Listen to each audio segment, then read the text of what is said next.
What platform are your stores are built on, and why you have chosen that platform? Are you on Magento, Shopify, WooCommerce? What platform are you currently running your online stores on? Lainie? We have, I guess, mostly Shopify, but we have a company that we use that manufactures, kind of hosts our store that Mm-hmm. we work with directly that does the fulfillment for us. Mm-hmm. Um, but I've just recently, which we haven't really announced or launched, but I can just mention we're working on a retail deal to be put into stores as well. Uh-huh. Um, Physical locations that also have e-commerce sites, because I think you need to know what you do and find the support when it's not your wheelhouse. I mean, we are not first a store, Mm-hmm. and so having a partner that we can work with that supports us in that. We do a lot of partnerships also with brands Mm-hmm. that have stores or want to do, either co-branded or want to support a cause with us that we work with, and so we'll promote their brand as they're promoting our brand. So like we'll do like a co-partnership or Mm-hmm. co-branded.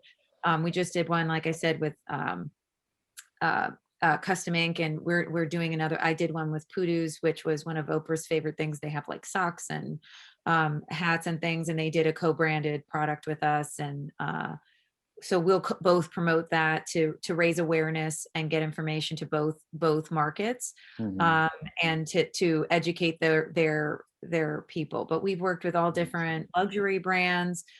We did one with an influencer with a shoe company that we sold out in 24 hours because we had influencers post it, and the shoes were Amazing. adorable, and they had our name on the back, and they were so cute, and people just went crazy, and they ran out, and they're like, where can we get them? And they were like literally limited edition, so we had to see if they'll run more. So it just really depends. I mean, obviously we want to make sure that we have our standard, merchandise that we have on our store that we run all the time, but we like to keep it exciting and do partnerships with other brands and limited edition things so that people who already have our shirts or already have our things have something fun that they can do.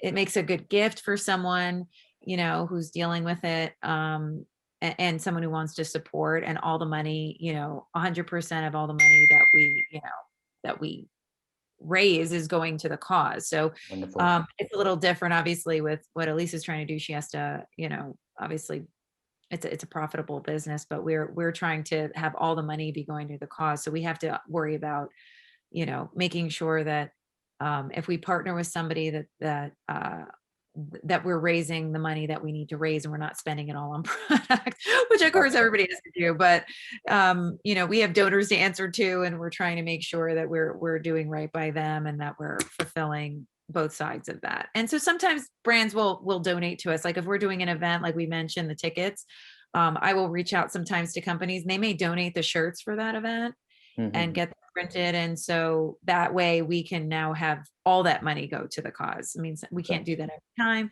but it's something we're always looking at, from a cost, ROI and a cost perspective, Got and it. Yeah. so we're doing our due diligence for our people, our donors, and everyone who gives us money. We want to make sure we're good stewards of that. Wonderful, wonderful. So Shopify as well as strategic partnership with offline store. That's amazing. Yeah, yeah, yeah. Amazing.